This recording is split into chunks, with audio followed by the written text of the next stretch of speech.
Avec la cérémonie américaine des Oscars, le Festival de Cannes figure comme l'événement cinéma le plus prestigieux du monde. Sublime écrin glamour pour ses stars, il est aussi et surtout un coup de projecteur énorme pour les récompenser. Tout au long de son histoire, il a ainsi cumulé les moments marquants. En 1993, le Festival de Cannes marque ainsi l'histoire en décernant, enfin diront les mauvaises langues, sa première palme d'or à une femme pour un long métrage. C'est la réalisatrice Jane Campion qui remporte le trophée pour le film culte La leçon de piano. On notera toutefois qu'elle partage le prix avec Adieu ma concubine de Chen Kaige, arrivée ex aequo. Elle avait déjà remporté une palme à Cannes en 1986, mais dans la catégorie court-métrage. Être la première femme distinguée a changé beaucoup de choses, dira-t-elle par la suite.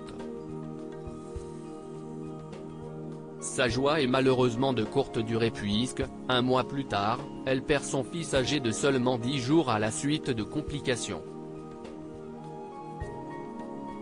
Grosso dans le temps, en 2016, lorsque le film The Néon Démon du réalisateur Nicolas Winding Refn reçoit une standing ovation incroyable de 17 minutes entre deux huées. Une des plus longues jamais vécues sur la croisette. Le long métrage, qui divise le public et les critiques, repart toutefois bredouille de cette édition cannoise. D'ailleurs, une bagarre éclatera même entre deux critiques lors de sa présentation au festival. L'année suivante, en 2017, c'est autour du film Okja de faire polémique.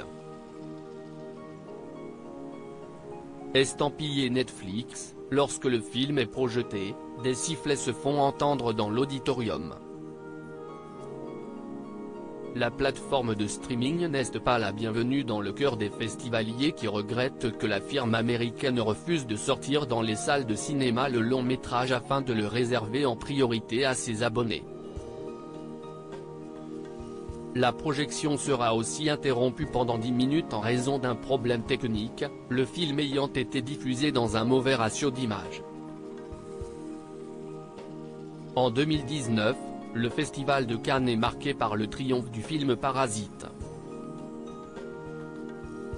L'excellent drame sud-coréen de Bong Joon-ho reçoit la Palme d'Or à l'unanimité du jury et, quelques mois plus tard, il remporte également l'Oscar du meilleur film.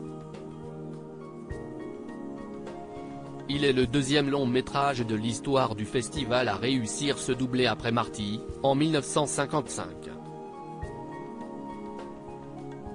En 1946, le film Le Poison avait plus ou moins fait le même exploit mais, à l'époque, la Palme d'Or s'appelait alors Grand Prix du Festival international du film. Sa nouvelle appellation date de 1955. Enfin, en 2021, le Festival de Cannes fait de nouveau parler de lui en offrant sa Palme d'Or à une femme, pour la deuxième fois seulement depuis sa création. Et c'est la Française Julia Ducournau qui en reçoit l'honneur avec son film ultra clivant, Titane.